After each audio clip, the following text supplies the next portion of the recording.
সরস্বতী পুজোর প্রথম দিনের ব্লগ তো তোমরা দেখেইছো। আজকে শেয়ার করব সরস্বতী পুজোর দ্বিতীয় দিন। সকাল সকাল উঠে আমাদের পাশের বাড়িতে পুজো হয়, ওখানে গিয়েছিলাম পুষ্পাঞ্জলি দিতে।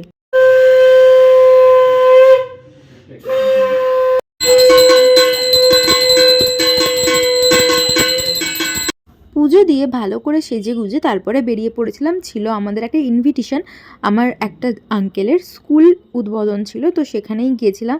তো এখানে দেখো কি সুন্দরভাবে সাজিয়েছি, এখানে অনেক অনুষ্ঠানও হয়েছে।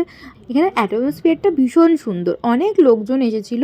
তারপরে এখানেই আমরা একটু খাওয়া দাওয়া করে নিলাম মায়ের ভোগ, ওখান থেকে আবার বেরিয়ে পড়লাম উদ্দেশ্যহীন গন্তব্যের জন্য। আজকে কোথায় যাব কি করব কোনো ঠিক ঠিকানা নেই, তো বেরিয়ে পড়লাম। বেরিয়ে আমরা এই জায়গাটা আগেও গেছি অনেকবার, তোমাদের সাথেও শেয়ার করেছি, বনমালীপুরের ব্রহ্মদত্ত ধাম।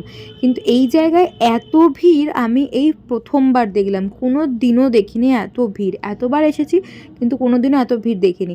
তারপর ওখানে একটু খাওয়া দাওয়া করে নিচ্ছিলাম, করে আজকের ব্লগটা কন্টিনিউ করতে আমি তারপরে ভুলে গেছি।